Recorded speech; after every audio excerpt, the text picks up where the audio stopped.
எதை சார்ந்து நம்முடைய விசுவாசம் இந்த உலகத்தில் காணப்படுகிறது?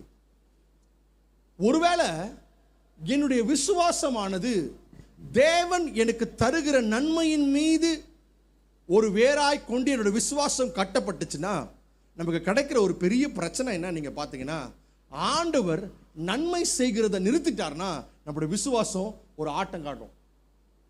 என்னுடைய வேரானது, என்னுடைய விசுவாசமானது நான் சம்பாதித்து வைத்திருக்கிற அல்லது நான் என்னுடைய பின்னாடி இருக்கிறத பணபலத்தை வைத்து என்னுடைய விசுவாசமானது கட்டப்பட்டிருந்ததுன்னு வச்சுக்கோங்களேன், ஏதாவது ஒரு சூழ்நிலையில ஏதாவது ஒரு காரியத்தில் இந்த பணம் நம்மை விட்டு போச்சு அப்படின்னா நம்முடைய விசுவாசம் ஒரு மிகப்பெரிய ஆட்டம் காட்டும் இந்த உலகத்தில்.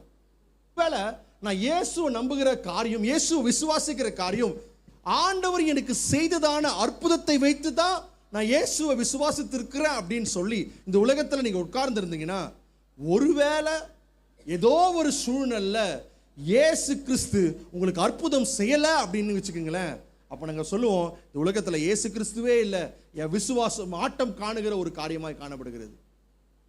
அப்போ எதை சார்ந்து ஒரு தேவனுடைய பிள்ளையுடைய வாழ்க்கை இந்த உலகத்தில் காட்டப்படணும், நாட்டப்படணும் அப்படின்னு நீங்கள் பார்த்தீங்கன்னா, நான் தைரியமாக சொல்ல முடியும், என் இயேசு கிறிஸ்து என் பாவங்களுக்காக மரித்தார். அல்லேலூயா.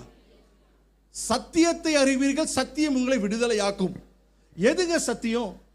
நான் மரிக்க வேண்டிய இடத்துல, என்னுடைய பாவங்களுக்காக நான் நியாயம் தீர்க்கப்படுகிற வேண்டிய இடத்துல, நான் மரிக்க வேண்டிய இடத்துல ஒரு மனுஷன் இந்த உலகத்தில் வந்தார். என்ன செய்தார் தெரியுமா? இந்த உலகம் செய்கிறதான எல்லா விதமான பாவங்களுக்கு ஈடு இணையாக அவரே உதாரத்துவமாய் கல்வாரி சிலுவையில வந்து எனக்காக மரித்தார். அல்லேலூயா. அவருடைய மரணத்தினால் நான் வாழ்வு பெற்றேன்.